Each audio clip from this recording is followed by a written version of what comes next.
So recently I was on the phone with Dr. McCullough. Yeah, that's right. He contacted me and said, Harley, we need to talk about this high carb thing. I want to understand more where you're coming from. So that's pretty cool that McCullough contacted me with the intention of learning more. That's pretty cool. It's pretty genuine, pretty legit. And I've been a harsh critic of McCullough in the past. I said he had Botox. He put his face next to the camera. McCullough doesn't have Botox, so he called me out on that one. But so I had a bit of a discussion that the line wasn't that good, the Skype connection wasn't that good, so hopefully I'll do a few videos like this where I can answer some of the questions we're talking about. And McCullough's like, Harley, I'm not too sure. Like, I talk to a lot of people. They say carbs make you fat. Carbs raise your insulin. Blah blah blah.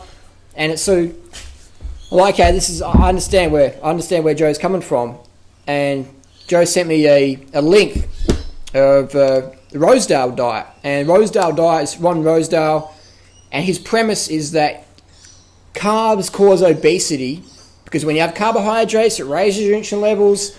Insulin stores everything you eat as fat. So the secret is get rid of all carbohydrates, and you won't have any fat problems. look how skinny I look, man. I eat more carbs than anybody I know, and anyone who eats as much carbs as me is as skinny as me. Anyway, so the reality is, where do we start? So I looked at the Rosedale diet, and basically it says you're allowed to have 50 to 75 grams of protein per day, which is roughly a 350 calorie steak. There's about 50, 60, 70 grams of protein in that. So, and that's it. And then the rest of the calories have to come from fat, like olive oil. Olive oil is good. And you're allowed to have vegetables, as much greens as you want. So what's going to happen is the reason why people will lose weight on the Rosedale diet, 100% they will, I'll tell you why right now. They have that steak, 350 calories, that's your protein limit for the day. Then you can have your green vegetables. How many greens is people going to eat? Maybe 100 calories, a big salad. That's a lot of volume, hard to eat, 100 calories. Pour on some olive oil. People aren't going to drink olive oil to get calories. They're not going to do that because it's a bit weird. They're going to pour it on the salad. That adds maybe 200-300 calories. So we've got 350 calories from the meat, plus 100 calories from a salad, a lot of salad. That's 450 calories, plus 200-300 calories from the olive oil. So we've got 650, 750 calories. Let's say 800 calories a day is what the average Rosedale dieter will eat. They're going to lose a shitload of weight. And people say, oh, that's good, I want to lose some weight. No. By doing this high-fat, low-carb thing, you're starving your body, and you're going to set yourself up for metabolic damage, and you're just going to be this yo-yo diet. That's what people do. They go from paleo to Atkins to Rosedale to South. They keep jumping around these low-carb diets, and just metabolically damage. Insulin levels are going up, and then anything they eat just becomes weight. That's how you become obese. Starve yourself in these high-fat diets, then just binge out and eat whatever, eat more animal products, and then you'll pop right out. So we have to treat the cause versus address the symptom. Now, the premise out there is that carbohydrates raise insulin levels, which is true, but they will not raise it enough unless you have the animal protein in there, animal fat. This is why you will never, ever see a professional vegan bodybuilder. Ever. You'll see vegan fitness models and vegan kickboxers and vegan UFC fighters, but you won't see a vegan sumo wrestler, you won't see a vegan bodybuilder, because to have that much mass on your physique, you need to have sky-high insulin levels. That's why a lot of professional bodybuilders actually inject insulin. They're very fucking dangerous. They don't have diabetes, but they're injecting insulin so they boost their insulin levels to create more mass. That's why the whey protein is so popular. You pop whey protein in your body, your insulin levels spike the fuck up, your insulin growth factor 1, you just weigh. You weigh more, pun intended, you weigh more. So the way to get heavier is to increase the whey content of the food. The animal protein, the animal fat, spike the fuck out of insulin, mass gaining. I was in the supermarket today, and I like to do this. I troll around, and I see these two obese mother with a overweight daughter who will be obese soon because she's eating like a mum, and nice people, I'm sure, just critiquing their physique. So I'm standing there, I'm pretending to look at the cereals as well, and I just hear the conversation as I'm walking in the aisle. Oh, I don't know about the cereal, like what's the sugar content and stuff like that. Like, oh, okay, I've got to stop and do a YouTube video at this one. So they're talking about the cereals, and the lady's like, oh, I'm not sure which one to get, blah, blah, blah. It took them like about a minute and a half, 2 minutes to choose what cereal. And eventually they got a little small packet of muesli. And then they're walking down and walking behind them, pretend I'm not stalking them. And then they come to the chocolate section, and they just grab, Mum goes, that one, boom, she knew straight away what to get. The cereal, she hasn't eaten much cereal. She didn't know what to get. She's like, I don't know what to. I said, sure. The chocolate, bam, give me that now. I know what the fuck I want. That big chocolate, that big block. Chocolate, 50% calories coming from fat. If you want to have 50% of your body weight from fat, eat a high-fat diet. Cereal, 5% calories coming from fat roughly. If you want a low body fat, eat a cereal-based diet, high-carb diet. Fruit-based diet, the best. Fruit's the best. And then they come back to the Chinese people. Some people out there say that Chinese people have the highest obesity and highest diabetes rates. I've been to China, man. I didn't see people shooting up insulin or that look like that. That's not true. The people in China who have a diabetes are the people who can afford the meat. Because it spikes your insulin. It creates all that fat. Anyone who's involved in diabetes, concerned about it, look up Dr. Neil Barnard. Here's his book just here. That's the book to read. This is peer-reviewed medical studies published. Dr. Barnard, fat is the issue in diabetes. So what happens in China? People get more money. Let's go to a better analogy. I'm trying to do a real quick video, this one. I've lived in Thailand a lot. I've lived in Thailand where no white people live, no Westerners live. I've lived in a village in Chanthaburi, Thailand, where people were like, are you lost? Why are you here? You're welcome here, but this is unusual that you're here. And I just want to live in Thailand, in a village, in a concrete house. It wasn't a house, it was just like a one room with a toilet, a drop toilet. The scorpions were free. They were that big, they'd crawl through the night, and me and Freely, we slept in this like mosquito net. I called it the scorpion net.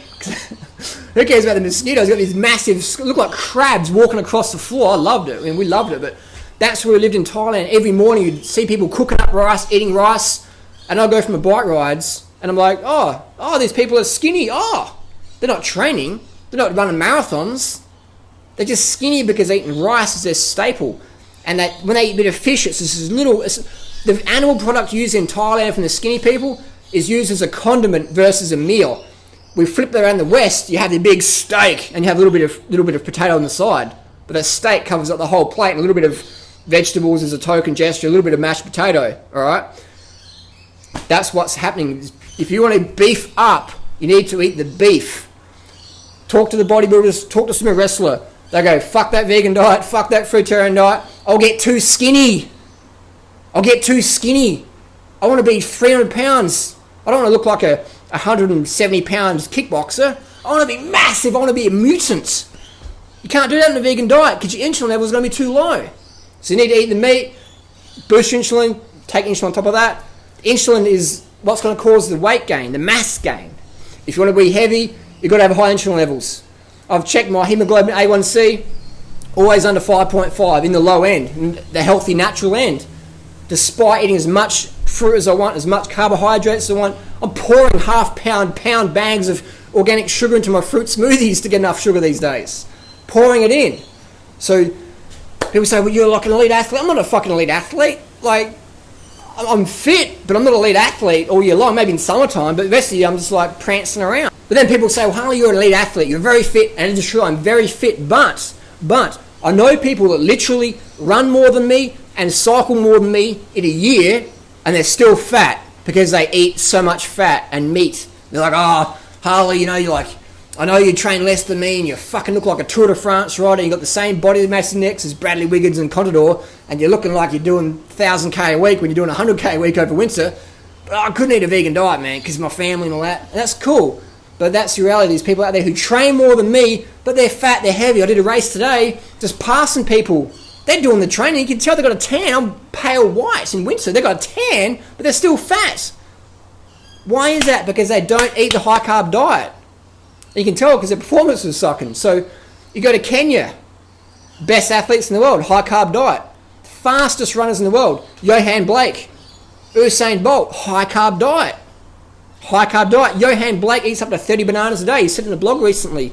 Usain Bolt, his dad's going, oh, the secret is the plantain and the yam, the Jamaican yams. You know, carbohydrate is key, ATP.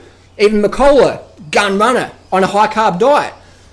If your diet makes you run slower, if you're on drugs or whatever, if you're running slower than you would otherwise, it's not healthy. You go to Rosedale diet or high-fat diet, your performance will be... There is not a single athlete performing well in the world, performing better than they would on a high-fat diet? There's not. I could eat a high-fat diet and perform okay, but put me on high-carb will perform better. Any athlete, any human was going to perform better on high carbs, if that makes sense. Horses need carbs. They're like humans as well. Plant eaters by design. But if you turned up to a massive horse race in Hong Kong or Australia or whatever and said, all right, we're going to a special diet for the horses, we just feed them meat. We're going to feed the horses meat. The trainers are going to, are you fucking crazy? The horse won't be able to run. It'll be all constipated and shit. If we do a diet and our performance is less than it normally was, if we're on drugs or whatever, you know what I mean? They have all the same variables, and the only thing you change is eat more carbs or drop your carbs right out, performance is going to go down. Even if you're on EPO and shit, like, your performance is going to drop if you don't have enough glycogen. If you're, like people say, but okay, Harley, we understand that, but it's an athlete diet. No. What about Thailand? What about China? What about Africa? These people are not starving there's starvation in Rwanda and stuff like that, but I'm talking about people who have enough money to feed themselves. They're not skinny because they're starving. People go, but in China they're starving, in Thailand they're starving. I've been there, they're not starving. They've got enough money to eat all the corn and rice they want. They have. But the reason why they're skinny and slim, regardless of their fitness level, it's the same as the Fruitarian community. Everyone's fucking skinny long term, man. 100%. Because the food is lower in calories than the meat and shit. Try and eat 3,000 calories in a meal from fruit.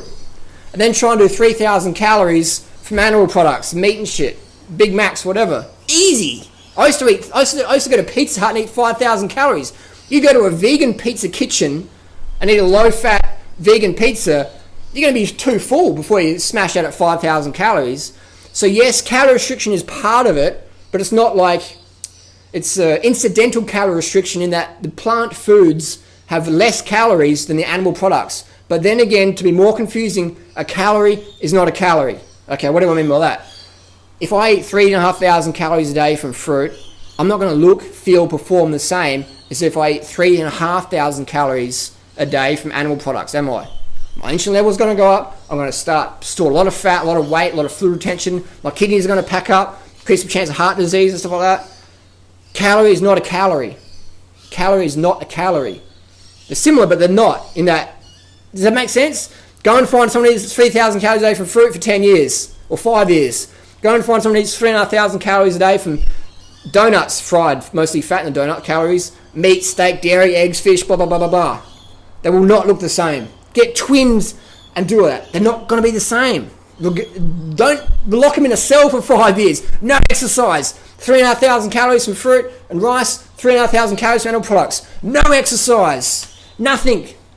Lock them in, tie them down, strap them in. Obviously we can't do that, but in your head you've got to know, fuck, the twin who's eating the fruit and the carbs is going to be skinny as fuck. And the person who's eating the fat, they're going to be fat as fuck. The fat you eat is the fat you wear unless you're living on 800 calories a day, the Rosedale diet. Yes, you'll lean up, but you'll get metabolic damage. You'll be binging and purging later on. And I see it in the supermarket. I see it everywhere I go. So that's my little rant and critique. I'll do more of these videos because Joe McCall asked some good questions. And we'll do more of these. And so thanks, Joe, for sending the questions out. And we'll talk more. Judge by results versus theory. I'm a cyclist. And cycling's all about being as skinny as you can get, but still have a lot of energy, so you can pedal the bike. I choose high carb diet. I like to run. I like to have energy. I choose a high carb diet. And if I had to be a sumo wrestler, I'll be honest. You cannot be a sumo wrestler on a vegan diet, high carb, low fat vegan diet. You cannot. You cannot be a 300-pound bodybuilder on a high carb, low fat vegan diet.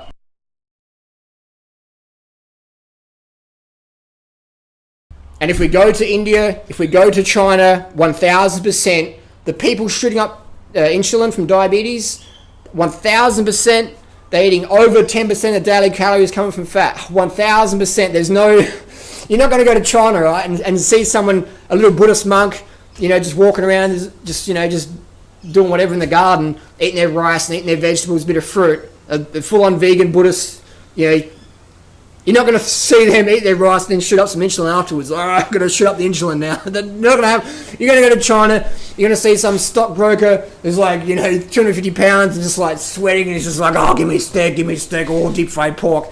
You're not going to. They're going to be shooting up the insulin. Think about it. The skinny people in Asia are living on rice, and the fat people in Asia are living on fat. They can afford the deep fried pork and all that shit. That's how it is. Go to India. And the skinny people are living on rice and corn and bananas, and the fat people are going, fuck that peasant food, give me the cream, give me the extra ghee, the organic shit, give me the meat and all that stuff, because that's what the Western eats, and the West is the best, and fuck all this dal and rice and stuff like that. That's like peasant food. That's $1 a kilo. That's just like, for your poor people, I want the rich stuff. Rich food, rich people, makes us fat. We can go back to the kings and queens back in the day.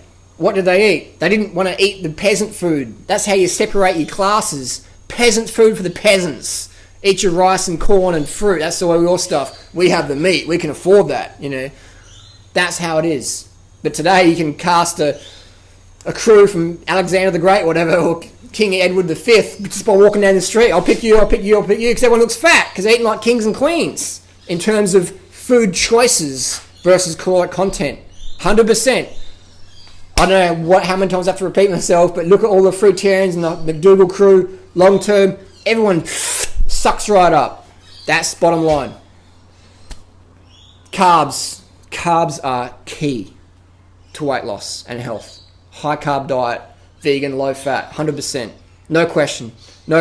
It's done. It's done.